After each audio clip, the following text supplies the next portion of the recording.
सूचना केवल हमारे विचार हैं, वित्तीय सलाह नहीं। निर्णय लेने से पहले खुद शोध करें।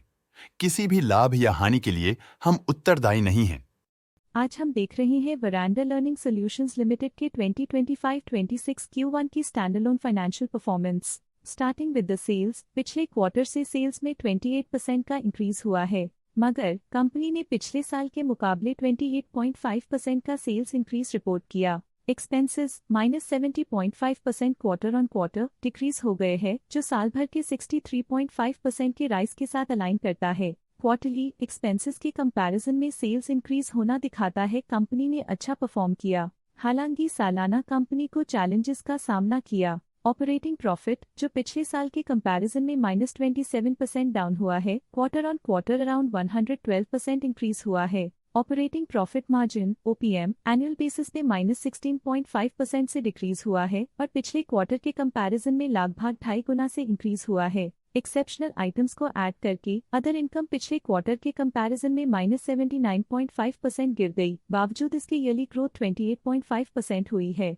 इंटरेस्ट एक्सपेंसेस पिछले क्वार्टर से -15.5% डाउन हुआ, लेकिन ईयर ओवर ईयर इंक्रीज 42% हुआ है। डिप्रिशिएशन कॉस्ट्स में क्वार्टरली -17% का डिक्लाइन देखने को मिला और ईयरली बेसिस पे -36% का डिक्रीज देखा गया। Profit before tax annually -73.5% decrease हुआ, लेकिन प्रोसीडिंग क्वार्टर से -79.5% डिक्रीज हुआ है। इस साल कंपनी ने 4.5% टैक्स पे किया और क्वार्टरली कंपनी ने 91% टैक्स पे किया है। नेट प्रॉफिट ने ईयर ऑन ईयर -98% का डिक्लाइन दिखाया, लेकिन लास्ट क्वार्टर से -99.5% का कंट्रैक्शन हुआ है। इस क्वार्टर के दौरान कंपनी का परफॉर्मेंस इतना अच्छा नहीं रहा।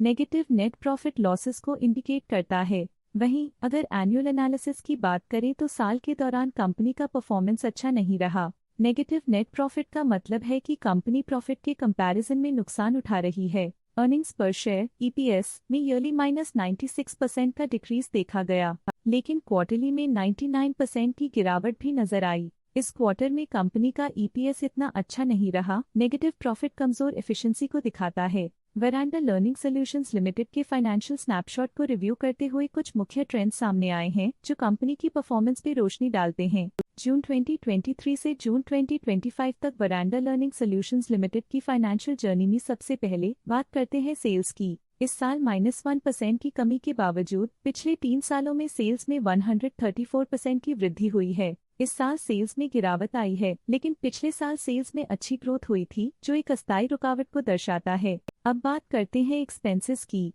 इस साल एक्सपेंसेस लगभग 2.5 गुना बढ़े हैं और 3 सालों में 82.5% का इजाफा हुआ है। इस साल हालांकि एक्सपेंसेस सेल्स से थोड़ा ज्यादा बढ़े हैं, मगर ग्रोथ रेट्स का करीब होना स्टेडी ऑपरेशनल कॉस्ट को दर्शाता है। चैलेंजेस से गुजरते हुए ऑपरेटिंग प्रॉफिट ने इस साल -273% की डाउनटर्न देखी, जो एक ट्रेंड को कंटिन्यू करता है पिछले 3 सालों में -45.5% की डिक्लाइन के साथ। इस साल ऑपरेटिंग प्रॉफिट में कमी आई है, लेकिन पिछले साल की वृद्धि रेजिलियंस को दर्शाता है, जो एक अस्थायी मंदी को संकेत करता है। कठिन दौर से गुजरते हुए नेट प्रॉफिट में इस साल -122% की गिरावट आई है, जो पिछले 3 सालों में -162% की गिरावट के साथ चुनौती पेश करता है। इस साल नेट प्रॉफिट में आई कमी के बावजूद पिछले साल की पॉजिटिव वृद्धि एक अस्थायी मार्केट एडजस्टमेंट को दर्शाता है। EPS के लिए रास्ता कठिन रहा है। इस साल EPS -151% डिक्रीज हुआ और पिछले 3 सालों में कुल मिलाकर -231.5% की गिरावट हुई है। इस साल EPS में कमी आने के बावजूद पिछले साल की ग्रोथ कंपनी की मजबूत परफॉर्मेंस को अंडरलाइन करती है। चलिए अब बात करते हैं शेयर होल्डिंग पैटर्न की। वरांडा लर्निंग सॉल्यूशंस लिम की शेयर होल्डिंग रिपोर्ट्स कुछ इस प्रकार की हैं, जो अननोन 2025 के तक चलता है। ये रिपोर्ट कंपनी के शेयर्स की डिटेल्ड जानकारी देता है, जिसमें promoters, promoter groups, foreign investors, public investors और सरकारी एंटिटीज शामिल हैं।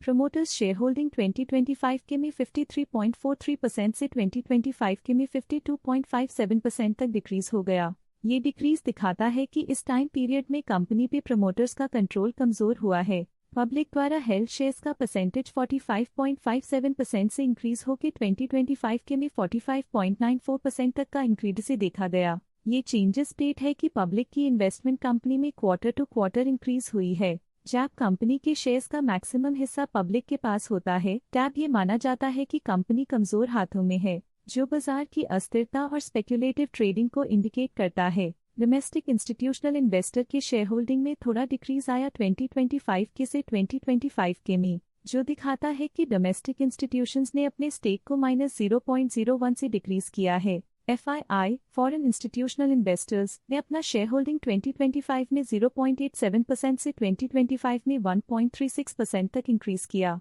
ये बताता है कि फॉरेन इंस्टीट्यूशंस ने कंपनी में अपना इंटरेस्ट 0.49% तक इंक्रीज किया है।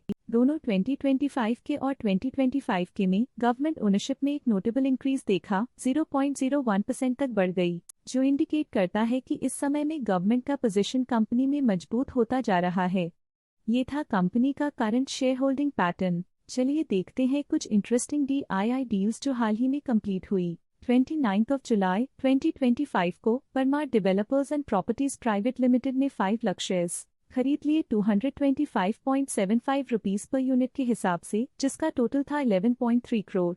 25 जुलाई 2025 को Parmar developers and properties private limited ने 4.8 लाख शेयर्स इन्वेस्ट किया 221 रुपीस पर यूनिट के हिसाब से, जिसका टोटल था 10.5 करोड़। 24 जुलाई 2025 को nectar Bloom VCC Regal fund ने 4.8 लाख शेयर्स बेचे 228 रुपीस पर यूनिट के हिसाब से, जिसका टोटल था 10.8 करोड़। 24 जुलाई 2025 को राखी ने 4.8 लाख शेयर्स इन्वेस्ट किया 228 रुपीस पर यूनिट के हिसाब से, जिसका टोटल था 10.8 करोड़। इस क्वार्टर के DII डील्स के विश्लेषण को समाप्त करते हुए हम उम्मीद करते हैं कि आपको ये जानकारियां नई इंसाइट्स प्रदान करती होंगी।